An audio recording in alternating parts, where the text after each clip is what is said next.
Hello दोस्तों, स्वागत है आपका अपने YouTube चैनल पर। मैं जय कुमार स्वागत करता हूं आज नई वीडियो में, जो कि हिस्ट्री से रिलेटेड है और यह चैप्टर है वैदिक सभ्यता। आज हम लोग हिस्ट्री का दूसरा अध्याय वैदिक सभ्यता पढ़ने जा रहे हैं। इससे पहले हम लोगों ने सिंधु घाटी सभ्यता के बारे में पढ़ा था और जो मुख्य बातें थी सिंधु घाटी सभ्यता के बारे में वह समझने का प्रयास किया था। सिंधु घाटी सभ्यता के बारे में जो हम लोग पढ़ा था उसमें हम लोगों ने चर्चा किया था कि लगभग 1700 ईसा पूर्व के आसपास जो है सिंधु घाटी सभ्यता का पतन हो गया था। यानी एक लंबे गैप के बाद जो है आज हम बात करेंगे वैदिक सभ्यता की। अगर हम वैदिक सभ्यता की बात करें तो इनके नामकरण का जो है संबंध जो है वो वेदों से है। यानी इस सभ्यता का नाम जो वैदिक सभ्यता रखा गया है, इसका कारण यह है कि इस समय में जो है वेदों की रचना की गई थी। इसलिए वेदों की रचना करने के कारण जो है इस समय को, इस काल को जो है वैदिक सभ्यता के नाम से जानते हैं। और इनका अगर हम काल की बात करेंगे तो यह काल है 1500 से लेकर 600 ईसा पूर्व तक का। अगर हम वैदिक काल की बात करें तो यह 1500 से लेकर 600 ईसा पूर्व तक का है। यानी आज जो हम पढ़ने जा रहे हैं यह 1500 ईसा पूर्व के बाद का पढ़ने जा रहे हैं। लेकिन इससे पहले हम लोगों ने सिंधु घाटी सभ्यता में पढ़ा था कि 1700 ईसा पूर्व में सिंधु घाटी सभ्यता का पतन होना शुरू हो गया था।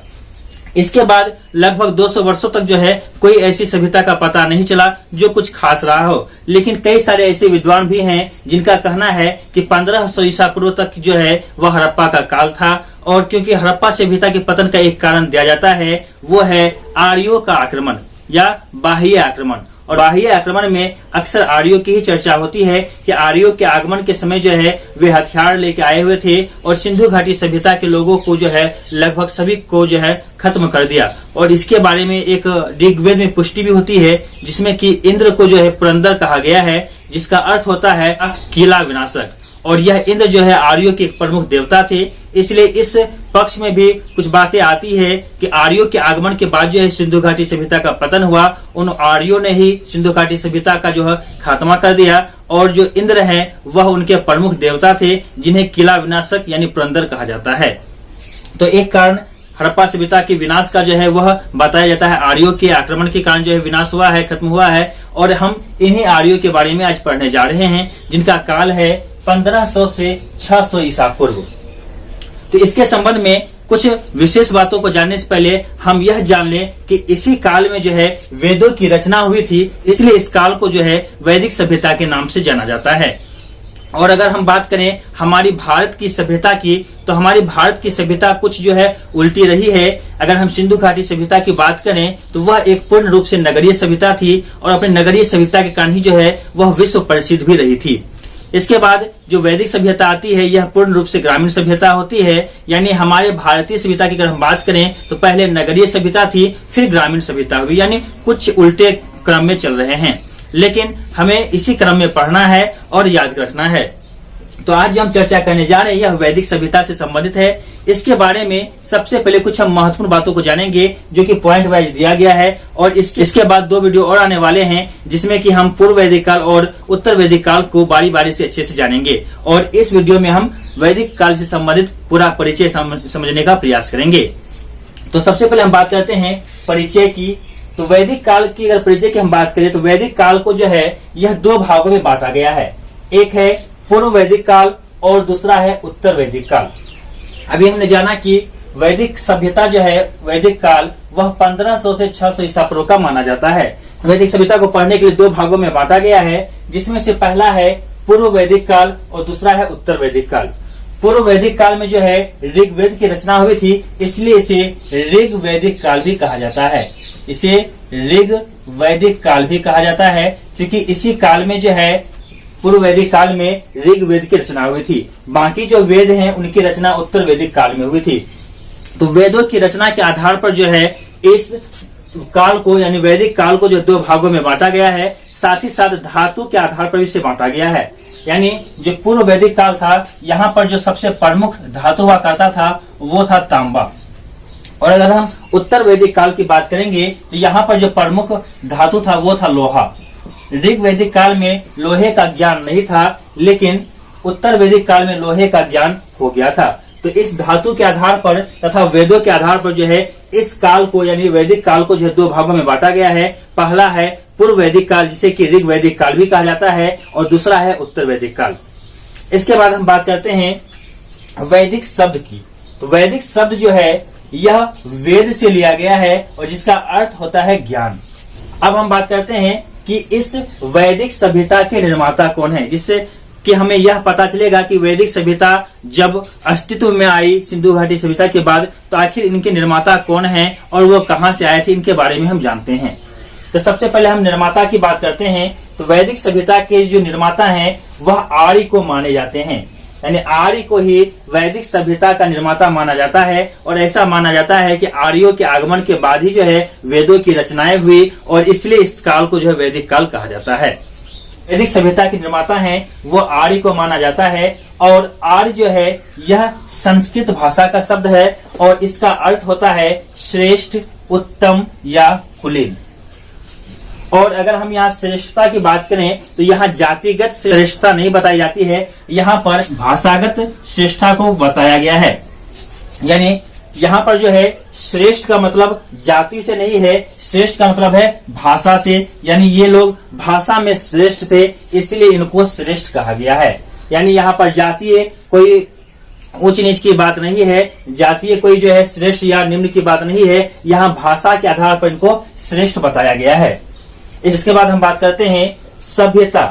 यह वैदिक सभ्यता जो है यह पूर्ण रूप से जो है ग्रामीण सभ्यता थी, और यहाँ जो आजीविका का प्रमुख साधन था वो था पशुचारण। यानी वैदिक सभ्यता के जो लोग थे उनकी सभ्यता जो थी वह पूर्ण रूप से ग्रामीण थी, और इनका जो मुख्य आजीविका का साधन जो हुआ करता था वो था पशुचारण। और इसके बाद जो है कृषि को भी इन लोगों ने अपनाया था। यानी पशुचारण एवं कृषि यह दो ही ऐसे साधन थे जिनसे ये अपनी जीविका कमाते थे, और उनमें से प्रमुख थे पशुचारण। इसके बाद हम बात करते हैं मूल निवास। जो ये आर्य भारत में आए थे 1500 ईसा पूर्व के समय में, तो इससे पहले वो कहाँ निवास करते थे, यानी भारत में उनका आगमन जो है किस क्षेत्र से हुआ था और भारत वो कहाँ से आए थे, इनके बारे में बात करते हैं। तो इनके बारे में कई सारे विद्वानों के अलग अलग मत रहे हैं और लोगों में मतभेद रहा है। कई सारे विद्वानों ने अपने अनुसार जो है मत दिया है, लेकिन उनमें से जो प्रमुख है जो एग्जाम में पूछे जाते हैं, मैंने उन बिंदुओं को यहाँ पर लिख दिया है और उसे हम समझेंगे। बाकी जो है ज्यादा महत्वपूर्ण नहीं है जिसे मैंने नहीं लिखा है, तो जो कुछ महत्वपूर्ण है उनके बारे में हम जानते हैं। सबसे पहला जो नाम है वो है मैक्स मूलर का। मैक्स मूलर एक विद्वान थे जिनका कहना था कि यह जो आर्य भारत आए थे यह मध्य एशिया से आए थे, जिसे बैक्ट्रिया प्रदेश के नाम से भी जाना जाता है। यानी मध्य एशियाई देश जहां पर बैक्ट्रिया प्रदेश है उन्हीं के आसपास से जो है आर्य आए हुए थे भारत में। मैक्स मूलर का जो बातें हैं, जो मैक्स मूलर ने मध्य एशिया के बारे में बताया है, यह ज्यादा महत्वपूर्ण माना जाता है और एग्जामों में ज्यादातर इसे ही लिया जाता है। और मैक्स मूलर का जो है मध्य एशिया वाली बातों को ज्यादा मान्यता प्राप्त है। आगे बात करते हैं, अगला व्यक्ति जो है वो है डॉक्टर संपूर्णानंद। यह डॉक्टर संपूर्णानंद जो है यह कहते हैं कि जो आर्यों का आगमन हुआ था भारत में वह आल्प्स पर्वत क्षेत्र जो कि यूरेशिया का क्षेत्र है वहां से आए थे। और चूंकि यूरेशिया मध्य एशिया जो बैक्ट्रिया क्षेत्र है यह एक ही स्थान के हैं, तो लगभग दोनों में समानता भी है। इसलिए मैक्स मूलर साहब और डॉक्टर संपूर्णानंद साहब जो हैं, इनके जो विचार हैं, इनकी जो बातें हैं, इनको जो है ज्यादा मान्यता प्राप्त है। तो इसलिए मध्य एशिया बैक्ट्रिया प्रदेश को ज्यादा माना जाता है। इसके बाद हम बात करते हैं बाल गंगाधर तिलक, जो कि भारतीय थे। बाल गंगाधर तिलक का कहना था कि जो आर्यों का आगमन भारत में हुआ था वह उत्तरी ध्रुव से हुआ था। आर्यों का आगमन भारत में जो हुआ था वह उत्तरी ध्रुव से हुआ था। यह किसने कहा है? तो बाल गंगाधर तिलक साहब ने कहा है। इसके बाद एक व्यक्ति आते हैं दयानंद सरस्वती, जो कि भारत के समाज सुधारक के रूप में जाने जाते हैं। तो दयानंद सरस्वती ने अपना जो वक्तव्य दिया है उनमें बताया गया है कि जो आर्य भारत आए थे वह तिब्बत से आए थे। यानी दयानंद सरस्वती के मत के अनुसार जो है आर्यों का आगमन जो भारत में हुआ था वह तिब्बत क्षेत्र से हुआ था। तो यह 4 व्यक्ति हैं महत्वपूर्ण जो एग्जाम में पूछे जाते हैं, जिनके मत को पूछा जाता है। इसलिए आपको यह याद रखना है कि पहला मैक्स मूलर साहब हैं, इनका मत है कि आर्यों का आगमन मध्य एशिया यानी बैक्ट्रिया प्रदेश से हुआ था। दूसरा डॉक्टर संपूर्णानंद हैं, इनका मत है कि आल्प्स पर्वत यानी यूरेशिया क्षेत्र से हुआ था। और तीसरा मत बाल गंगाधर तिलक का है, जिनका मानना है कि उत्तरी ध्रुव से आर्यों का आगमन हुआ था। इसके बाद दयानंद सरस्वती, जिनका मानना है कि तिब्बत क्षेत्र से आर्यों का आगमन भारत में हुआ था। तो ये कुछ मुख्य व्यक्ति हैं जिनके बारे में एग्जाम में अक्सर पूछे जाते हैं कि आर्यों का आगमन जो है भारत में कहां से हुआ था। तो यह आपको पॉइंट को याद रखने हैं। इसके बाद हम चर्चा करते हैं आगे, वह है अवेस्ता। यह जो है एक ईरानी प्राचीनतम ग्रंथ है, यानी ईरान की एक प्राचीनतम ग्रंथ है जिसका नाम है अवेस्ता। और इस अवेस्ता में जो है जो भी बातें लिखी गई है वह ऋग्वेद से जो है काफी मिलती जुलती है। यानी जो ईरानी ग्रंथ है अवेस्ता, इसमें ऋग्वेद की बातों को जो अगर देखा जाए, मिलाया जाए तो काफी हद तक समानता देखने को मिलती है। इसलिए यह एक अनुमान लगाया जा सकता है कि वाकई में जो भारत में आर्यों का आगमन हुआ था वह मध्य एशियाई देश से हुआ था और ईरान होते हुए हुआ था। इसलिए इस चीज की पुष्टि की जाती है अवेस्ता ग्रंथ से। आगे हम अब जानेंगे कि इस वैदिक सभ्यता के बारे में जो हमें पता चला, या जो आज हम वैदिक काल के बारे में जानते हैं, यह आखिर हमें कैसे पता चला, हम इसके बारे में जानेंगे, यानी कुछ स्रोतों के बारे में जानेंगे। इससे पहले जो हमने सिंधु घाटी सभ्यता के बारे में पढ़ा था वह आदि ऐतिहासिक काल के बारे में हमने पढ़ा था, जिससे संबंधित कि हमारे पास कुछ साक्ष्य थे लेकिन कुछ नहीं थे। यानी खुदाई के दौरान जो साक्ष्य प्राप्त हुए थे वह थे, लेकिन जो उस समय की लिपि में प्राप्त हुई वह पढ़ा नहीं जा सका था। लेकिन अगर हम वैदिक सभ्यता की बात करते हैं तो वैदिक सभ्यता को जानने के लिए जो हमारे पास स्रोत हैं वह दोनों ही स्रोत मौजूद हैं, जिसमें से पहला है पुरातात्विक स्रोत और दूसरा है साहित्यिक स्रोत। यानी वैदिक सभ्यता को जानने के लिए मुख्य रूप से हमारे पास दो स्रोत हैं, पुरातात्विक स्रोत और साहित्यिक स्रोत। यह दोनों ही स्रोत हमारे पास उपलब्ध है, इसीलिए जो है इसे हम इतिहास भी कहते हैं। और अगर हम बात करें इससे पहले सभ्यता जो थी सिंधु घाटी सभ्यता, उसे आदि ऐतिहासिक माना जाता है क्योंकि उनके बारे में समुचित जानकारी हमें नहीं प्राप्त हुई है। और अगर हम वैदिक सभ्यता की बात करें तो जब सिंधु घाटी सभ्यता का पता हमें नहीं चला था तो इससे पहले जो है वैदिक सभ्यता को ही भारत की सबसे प्राचीन सभ्यता मानी जाती थी। लेकिन जब सिंधु घाटी सभ्यता का पता चला और निष्कर्ष निकला कि सिंधु घाटी सभ्यता जो है यह भारत की सबसे प्राचीनतम सभ्यता है, तो इनको वैदिक सभ्यता को बाद की सभ्यता मानी गई और सिंधु घाटी सभ्यता को ही भारत की सबसे प्राचीनतम सभ्यता मानी गई। तो अब जो हम वैदिक सभ्यता के बारे में जानेंगे, इनके दो मुख्य स्रोत हैं, पुरातात्विक स्रोत और साहित्यिक स्रोत। अब इन दोनों के बारे में हम बारी बारी से जानेंगे। तो पहले हम बात करते हैं पुरातात्विक स्रोत की। पुरातात्विक साक्ष्य का जो मतलब है वह है कि वैसे साक्ष्य जो हमें खुदाई के दौरान प्राप्त हुए हैं, वैसे साक्ष्य को हम पुरातात्विक साक्ष्य कहते हैं, जो कि ऐतिहासिक दृष्टि से काफी महत्वपूर्ण है। तो पुरातात्विक साक्ष्य में जो है हमारे पास उपलब्ध है बोगज कोई का अभिलेख। हमारे पास पुरातात्विक साक्ष्य के रूप में बोगज कोई का अभिलेख प्राप्त है, जिसे एशिया माइनर भी कहा जाता है। बोगज कोई का अभिलेख, इसे हम एशिया माइनर के नाम से भी जानते हैं। और यह जो बोगज कोई अभिलेख है यह जो है 1400 ईसा पूर्व का अभिलेख है। यह कब का है? तो 1400 ईसा पूर्व का है, 1400 BC का है। और इस अभिलेख से जो है इंद्र, वरुण, मित्र तथा नासत्य, इन 4 प्रमुख देवता का वर्णन मिलता है, जो कि आर्यों के मुख्य देवता थे। इनके बारे में हमें जानकारी मिलती है। जो नासत्य था, यह नासत्य जो है अश्विनी कुमार को कहा जाता था। तो यह मुख्य रूप से जो है आर्यों के देवता थे, जिनकी चर्चा जो है बोगज कोई अभिलेख में की गई है। यह अभिलेख जो है 1400 ईसा पूर्व का है और वर्तमान में जो है अभिलेख तुर्की में है। इसके बाद हम बात करते हैं, अगला जो हमारे पास पुरातात्विक साक्ष्य है वह है मृदभांड। हमें खुदाई के दौरान जो है कुछ मृदभांड मिले हैं, जिसमें से 2 मुख्य रूप से है। पहला है गेरुवर्णी, जिसे ओसीजी भी कहा जाता है, गेरुवर्णी जिसे ओसीजी भी कहा जाता है। और दूसरा है चित्रित धूसर, जिसे PWG कहा जाता है। यह 2 मृदभांड हमें प्राप्त हुए हैं। और जो गेरुवर्णी है यह ऋग वैदिक काल का माना जाता है, यह ऋग वैदिक काल का माना जाता है। और जो चित्रित धूसर है यह उत्तर वैदिक काल का माना जाता है। यानी 2 मृदभांड प्राप्त हुए हैं और दोनों ही अलग अलग काल के हैं। पहला जो गेरुवर्णी है, जिसे ओसीजी कहते हैं, यह ऋग वैदिक काल का माना जाता है। और दूसरा जो है चित्रित धूसर, यह जिसे PWG भी कहते हैं, यह उत्तर वैदिक काल का माना जाता है। आगे हम बात करते हैं कुछ साहित्यिक स्रोत के बारे में। जो पुरातात्विक साक्ष्य हमारे पास महत्वपूर्ण थे उनके बारे में हमने जाना। अब हम बात करते हैं साहित्यिक स्रोत के बारे में। साहित्यिक स्रोत यानी उस समय जो लिखी गई किताबें थी या जो भी ग्रंथ लिखे गए थे उसे हम साहित्यिक स्रोत कहते हैं, जिसे कि हम पढ़ के जान पाते हैं। तो साहित्यिक स्रोत के रूप में हमारे पास जो है वेद है, ब्राह्मण ग्रंथ है, आरण्यक है और उपनिषद है। तो इनके बारे में हम बारी बारी से जानते हैं। तो सर्वप्रथम जो साहित्यिक स्रोत के रूप में हमारे पास मौजूद है वो है वेद। अभी हमने चर्चा किया था कि इस समय में जो है वैदिक काल में है वेदों की रचना की गई थी, इसलिए इस काल को वैदिक काल के नाम से जाना जाता है।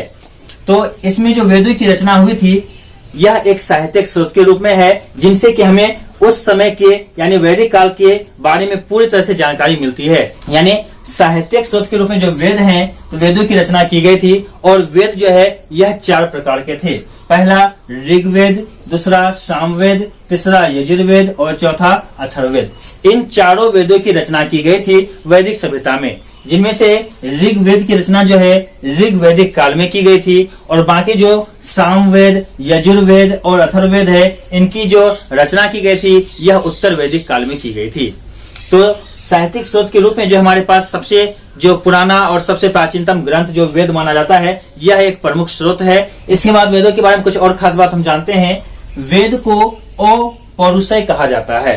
अपौरुषेय का तात्पर्य है कि यह एक ऐसी किताब है जिसको किसी पुरुष ने नहीं लिखा है, बल्कि ईश्वर के द्वारा यह लिखा गया है।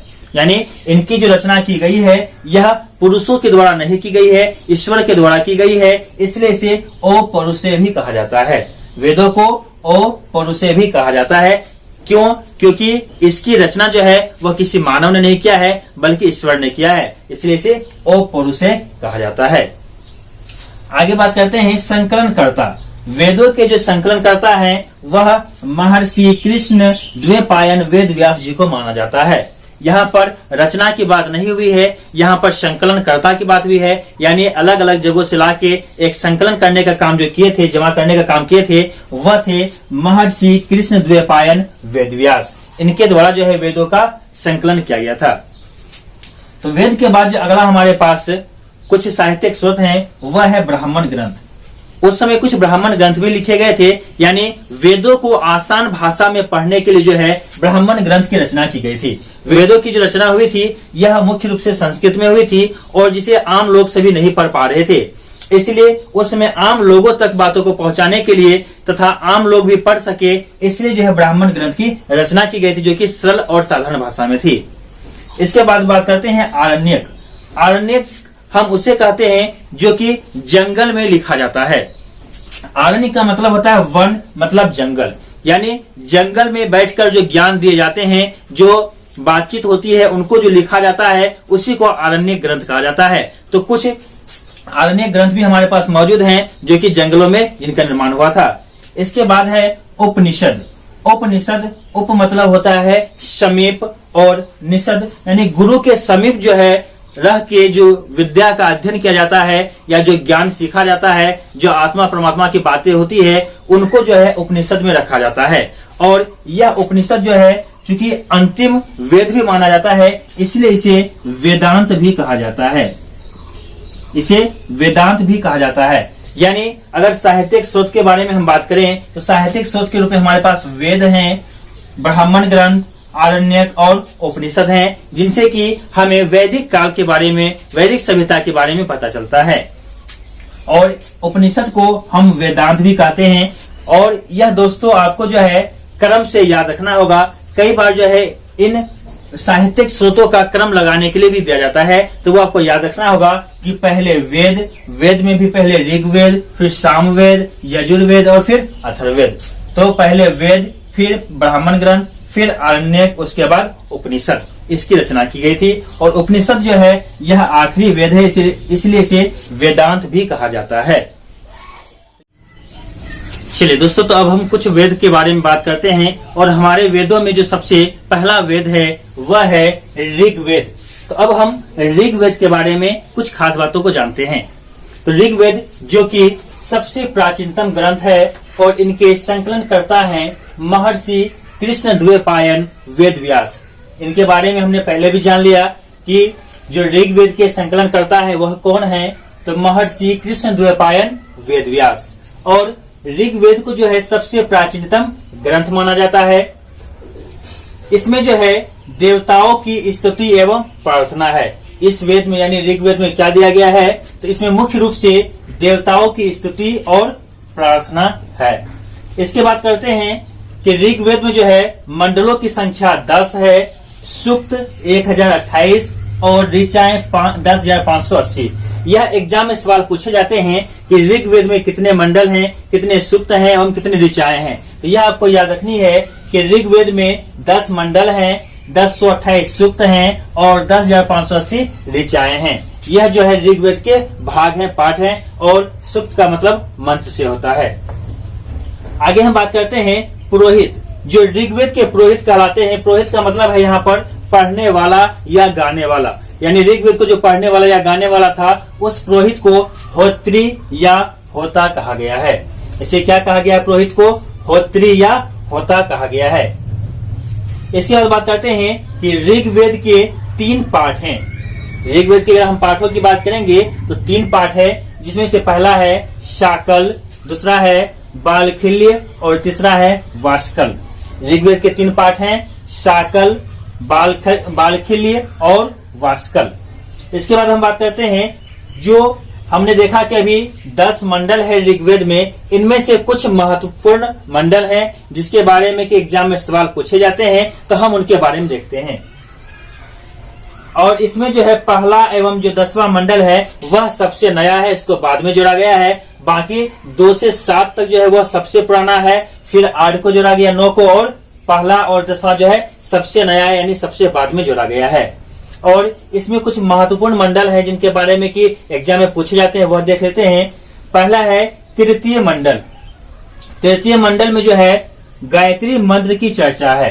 तृतीय मंडल में किसकी चर्चा है, तो गायत्री मंत्र की चर्चा है। और यह किसको समर्पित है, तो यह सावित्री को समर्पित है। यह किसको समर्पित है, यह एग्जाम में पूछा जाता है कि गायत्री मंत्र जो है तृतीय मंडल में यह किसको समर्पित है, तो यह सावित्री को समर्पित है। और आगे अगर हम बात करते हैं चतुर्थ मंडल की, तो चतुर्थ मंडल जो कि कृषि को समर्पित है। चतुर्थ मंडल किसको समर्पित है, तो यह कृषि को समर्पित है। इसके बाद है 7वां मंडल, जिसमें 10 राज्य युद्ध के बारे में है। यह 10 राज्य युद्ध जो है यह भी महत्वपूर्ण है। 7वें मंडल में है 10 राज्य युद्ध। और इस 10 राज्य युद्ध में क्या है, तो भरत जन के राजा सुदास और 10 राजाओं के बीच में जो है युद्ध होता है। इसमें 2 गुट हैं जिसमें युद्ध होती है। एक तरफ है भरत जन के सुदास और दूसरी तरफ है 10 राजाओं का गुट। और इसमें जो 10 राजा का गुट है उसमें 5 आर्य हैं और 5 अनार्य हैं, यानी 5 आर्य जिसे श्रेष्ठ माना गया है और 5 जो है अनार्य है जिसे निम्न माना गया है। और इनमें से जो 5 महत्वपूर्ण हैं वह है अनु, द्रुहु, यदु, पुरु और तुर्वस। यह सवाल एग्जाम में पूछा जाता है कि जो 10 राजाओं का युद्ध हुआ था उसमें प्रमुख 5 कौन थे, वह अनु, द्रुहु, यदु, पुरु और तुर्वस। और अगर हम बात करें कि सुदास के तरफ से जो गुरु थे, इनके जो पुरोहित थे वो थे वशिष्ठ, और 10 राजाओं का इधर जो पुरोहित थे वो थे विश्वामित्र। और इनके बीच युद्ध हुआ था और भरत जन के सुदास जो है विजयी हुए थे। और यह जो युद्ध लड़ा गया था वह किस नदी के किनारे, तो यह परसनी नदी के किनारे यह युद्ध लड़ा गया था, परसनी नदी के किनारे। और परसनी नदी को आज हम रावी नदी के नाम से जानते हैं। यानी जो यह युद्ध लड़ा गया था 10 राज्य युद्ध, यह जो है परसनी नदी के किनारे लड़ा गया था, जिसे आज हम रावी नदी के नाम से जानते हैं। तो यह कुछ महत्वपूर्ण बातें हैं। आगे हम देखते हैं कि 7वें मंडल के बाद जो महत्वपूर्ण मंडल है वह है 9वां मंडल। और 9वां मंडल में जो है यह जो है सोम को समर्पित है। 9वां मंडल किसको समर्पित है, तो यह सोम को समर्पित है। इसके बाद बात करते हैं 10वें मंडल की। तो 10वां मंडल जो है इसी में पुरुष सूक्त का वर्णन किया गया है। 10वां मंडल में पुरुष सूक्त का वर्णन किया गया है, जिसमें कि वर्ण व्यवस्था के बारे में बताया गया है। इसमें वर्ण व्यवस्था के बारे में बताया गया है कि जो भी ब्राह्मण, क्षत्रिय, वैश्य, शूद्र, यह जो है एक विराट पुरुष से जो है जन्म हुआ था इनका। विराट पुरुष के मुंह से ब्राह्मण, विराट पुरुष के कंधे से क्षत्रिय, विराट जो पुरुष थे उनके जंघा से वैश्य तथा चरणों से शूद्र का जन्म हुआ था। इसमें विराट पुरुष के बारे में बताया गया है और वर्ण व्यवस्था के बारे में वर्णन किया गया है 10वें मंडल में।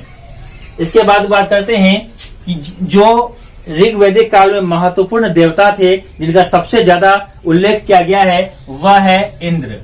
सबसे महत्वपूर्ण देवता जो था वो इंद्र था, जिसे पुरंदर भी कहा जाता है, किला विनाशक भी कहा जाता है। और इनकी जो चर्चा है यह 250 बार हुई है, यानी इंद्र की चर्चा 250 बार है। इंद्र के बाद दूसरा जो महत्वपूर्ण देवता है वह है अग्नि, जिसकी चर्चा 200 बार की गई है, यानी 250 बार इंद्र का उल्लेख मिलता है और 200 बार अग्नि का। और एक नदी है गंगा नदी, जिसका सिर्फ एक बार ही उल्लेख हुआ है, बाकी यमुना नदी का 3 बार उल्लेख हुआ है। यह भी एग्जाम की दृष्टि से महत्वपूर्ण है, जो एग्जाम में पूछे जाते हैं। इसके बाद बात करते हैं जो ऋग्वेद है, इसका एक उपवेद है जिसका नाम है आयुर्वेद, यानी ऋग्वेद के उपवेद का नाम है आयुर्वेद। और ऋग्वेद के कुछ ब्राह्मण ग्रंथ भी है जिसका नाम है ऐतरेय और कौशितकी। ऐतरेय और कौशितकी यह ऋग्वेद के ब्राह्मण ग्रंथ हैं। इसके बाद बात करते हैं सप्त सैंधव प्रदेश की नदियों के बारे में। कहा जाता है कि जो आर्य सर्वप्रथम आए थे भारत में, तो वह यही सप्त सैंधव प्रदेश की नदियों के किनारे ही रहे थे, यानी सप्त सैंधव क्षेत्र में ही वो रहे थे। बाद में फिर अपना विस्तार किए थे। तो ऋग्वैदिक काल में सप्त सैंधव प्रदेश की नदियों के बारे में चर्चा की गई है, जिसमें 7 नदी की चर्चा है, जिसमें से सबसे महत्वपूर्ण है सिंधु नदी, जिसकी सबसे ज्यादा चर्चा की गई है। और सबसे पवित्र नदी मानी गई है सरस्वती नदी को। इसके अलावे वितस्ता, जिसे आज हम झेलम के नाम से जानते हैं, परुष्णी जिसे रावी के नाम से जानते हैं, शतुद्री जिसे सतलज के नाम से जानते हैं, विपाशा जिसे व्यास के नाम से जानते हैं, अस्किनी जिसे चेनाब के नाम से जानते हैं। यह 7 प्रमुख नदियों का उल्लेख हमें ऋग्वेद में मिलता है। इसके बाद हम बात करते हैं अगले ऋग्वेद के बाद हम जो चर्चा करेंगे अगले वेद के बारे में, यह है यजुर्वेद। ऋग्वेद के बाद हम यजुर्वेद के बारे में चर्चा करेंगे। तो अब यजुर्वेद के बारे में क्या खास बात है हम उनको जानते हैं। तो यजुर्वेद को जो है 2 भागों में बांटा गया है। पहला है शुक्ल यजुर्वेद और दूसरा है कृष्ण यजुर्वेद। यजुर्वेद को 2 भागों में बांटा गया है, शुक्ल और कृष्ण यजुर्वेद में। और यजुर्वेद को जो है गद्य एवं पद्य में बांटा गया है, इसलिए इसे गद्य एवं पद्य वेद ही कहा जाता है। सवाल एग्जाम में पूछे जाते हैं कि गद्य एवं पद्य में कौन से वेदों को लिखा गया है, तो यजुर्वेद को गद्य एवं पद्य दोनों में लिखा गया है। इसके बाद बात करते हैं कि यजुर्वेद में क्या दिया गया है। तो यहाँ पर यज्ञों के नियम के बारे में लिखा गया है। यजुर्वेद में मुख्य रूप से यज्ञों के बारे में चर्चा है, उनके नियम के बारे में चर्चा है। साथ ही साथ यजुर्वेद में बलि प्रथा की भी चर्चा की गई है। इसके बाद हम बात करते हैं यजुर्वेद में जो पुरोहित हैं, यानी जो पढ़ने वाले या गाने वाले जो हैं, पुरोहित जो कहलाते हैं, वह है अर्धव्यू। अर्धव्यू जो है यजुर्वेद के पुरोहित कहलाते हैं, जो गाने वाले या पढ़ने वाले कहलाते हैं। इसके बाद बात करते हैं यजुर्वेद का जो उपनिषद है, यह है कठोपनिषद और मैत्रेयणी उपनिषद। यजुर्वेद के 2 मुख्य उपनिषद हैं, कठोपनिषद और मैत्रेयणी उपनिषद। इसके बाद बात करते हैं यजुर्वेद के ब्राह्मण ग्रंथ के बारे में। तो यह है शतपथ ब्राह्मण और तैत्तरीय ब्राह्मण। इसके अलावे जो यजुर्वेद के उपवेद हैं, इसका नाम है धनुर्वेद। दोस्तों, ये सारे सवाल एग्जाम के लिए महत्वपूर्ण होते हैं। हर एग्जाम में सवाल जब आता है उसमें लगभग पुरोहित, उपनिषद, ब्राह्मण ग्रंथ या फिर उपवेद के बारे में पूछा जाता है। और कई सारे स्टूडेंट ऐसे होते हैं जो इस पर ध्यान नहीं देते हैं, इसलिए आपको इस पर ध्यान देना है और इसको याद कर लेना है कि अगर आपके एग्जाम में पूछा जाए तो आप अच्छे से जवाब दे सकते हैं। तो यजुर्वेद के पुरोहित को अधर्व्यू कहते हैं, उपनिषद हैं कठोपनिषद और मैत्रेयणी उपनिषद, ब्राह्मण ग्रंथ हैं शतपथ ब्राह्मण और तैत्तरीय ब्राह्मण। इसके अलावा जो यजुर्वेद के उपवेद हैं, इसे धनुर्वेद कहा जाता है। इसके बाद अगला वेद जो हमारा है यह है सामवेद। अब हम सामवेद के बारे में जानते हैं। तो सामवेद जो है यह भारतीय संगीत का मूल कहलाता है और 7 स्वरों जैसे सारे गामा पाधा ने जो है, तो 7 स्वरों की जो है सर्वप्रथम प्रयोग इसी सामवेद में की गई है। 7 स्वरों की सर्वप्रथम प्रयोग कहाँ पे हुई है? सामवेद में हुई है। और सामवेद जो है भारतीय संगीत का मूल कहलाता है। इसके बाद बात करते हैं सामवेद के पुरोहित यानी गाने वाले को हम क्या कहते हैं? तो इसे उद्गात्री या उद्गाता भी कहते हैं। सामवेद को गाने वाले को क्या कहते हैं? तो उद्गात्री या उद्गाता कहते हैं। इसके बाद है सामवेद में जो उपनिषद हैं उन उपनिषद का नाम है छांदोग्य उपनिषद और जैमिनीय उपनिषद। सामवेद का उपनिषद कौन सा है? तो छांदोग्य और जैमिनीय उपनिषद। इसके अलावा अगर हम बात करते हैं ब्राह्मण ग्रंथ की, तो सामवेद का जो ब्राह्मण ग्रंथ है वह है पंचविश ब्राह्मण और षड्विश ब्राह्मण। सामवेद का ब्राह्मण ग्रंथ क्या है? तो पंचविश ब्राह्मण और षड्विश ब्राह्मण। इसके अलावा सामवेद का जो उपवेद है वह है गंधर्व वेद। सामवेद के उपवेद को कहते हैं गंधर्व वेद। तो यह यजुर्वेद और सामवेद से महत्वपूर्ण बातें हुई जो एग्जाम की दृष्टि से महत्वपूर्ण है। ऐसे तो बातें बहुत सारी होती है, लेकिन जो एग्जाम की दृष्टि से महत्वपूर्ण है वही मैं बताने का कोशिश करता हूं, ताकि आपके एग्जाम में आप अच्छे अंक को प्राप्त कर सके। इसके बाद हम बात करते हैं अगला वेद और अंतिम वेद जो है वह है अथर्ववेद। अब अथर्ववेद के बारे में हम बात करते हैं। अथर्ववेद में मुख्य रूप से जादू टोना और वशीकरण की चर्चा की गई है। अथर्ववेद में मुख्य रूप से किसकी चर्चा है? तो जादू टोना और वशीकरण की चर्चा है। साथ ही साथ औषधियां और रोग निवारण की भी चर्चा की गई है। अथर्ववेद में जादू टोना, वशीकरण, औषधियां और रोग निवारण की चर्चा की गई है। इसके अलावा अथर्ववेद में सभा एवं समिति को प्रजापति की 2 पुत्रियां कहा गया है। ये सवाल एग्जाम में पूछे जाते हैं कि किस वेद में सभा एवं समिति को प्रजापति की 2 पुत्रियां कहा गया है? तो यह अथर्ववेद में कहा गया है। और सभा एवं समिति क्या होती है तो यह हम अगले वीडियो में चर्चा करेंगे अच्छे से। और अथर्ववेद का जो पुरोहित है इसे ब्रह्मा या ब्रह्म कहा जाता है। अथर्ववेद के जो उपनिषद हैं वो है मुंडकोपनिषद, प्रश्नोपनिषद और मांडव्योपनिषद। और इसमें मुंडकोपनिषद जो है इसी में सत्यमेव जयते की चर्चा है, जो कि भारत का राष्ट्रीय वाक्य है। यह कहां से लिया गया है? तो यह मुंडकोपनिषद से ही लिया गया है। इसके बाद बात करते हैं जो अथर्ववेद के ब्राह्मण ग्रंथ हैं उसे कहा जाता है गौपथ। यानी गौपथ क्या है? तो अथर्ववेद का ब्राह्मण ग्रंथ है। और अथर्ववेद के उपवेद को शिल्प वेद कहा जाता है। अथर्ववेद के उपवेद को क्या कहा जाता है? तो शिल्प वेद कहा जाता है। तो दोस्तों यह वैदिक सभ्यता के परिचय से कुछ महत्वपूर्ण बातें थी जो एग्जाम में अक्सर पूछे जाते हैं। और मैंने कोशिश किया कि जो भी महत्वपूर्ण बातें हैं परिचय से वो मैं आपके समक्ष रखूं, ताकि आप एग्जाम में अच्छे से उनको सोल्व कर पाएं। इसके बाद आगे और वीडियो आने वाली है जिसमें हम पूर्व वैदिक काल और उत्तर वैदिक काल के बारे में हम डिटेल से जानेंगे। उस समय की सामाजिक स्थिति कैसी थी, आर्थिक स्थिति कैसी थी, राजनीतिक स्थिति कैसी थी, तो ये सब चर्चा हम अगले वीडियो में करेंगे।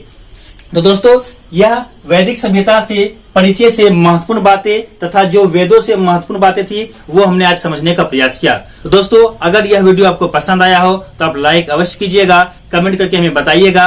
अगर कोई कंफ्यूजन आपको रहा हो समझने में तो आप कमेंट के माध्यम से पूछ सकते हैं। और अपने दोस्तों को शेयर भी कीजिएगा। जिन्होंने चैनल को सब्सक्राइब नहीं किया है वो चैनल को भी सब्सक्राइब अवश्य कर ले, बेल आइकन को प्रेस कर दे, जिससे कि सारे नए आने वाले वीडियो आप तक पहुंच पाए। तो दोस्तों मिलते हैं फिर अगले वीडियो में जल्द ही। तब तक के लिए धन्यवाद और इस वीडियो को देखने के लिए आपका शुक्रिया।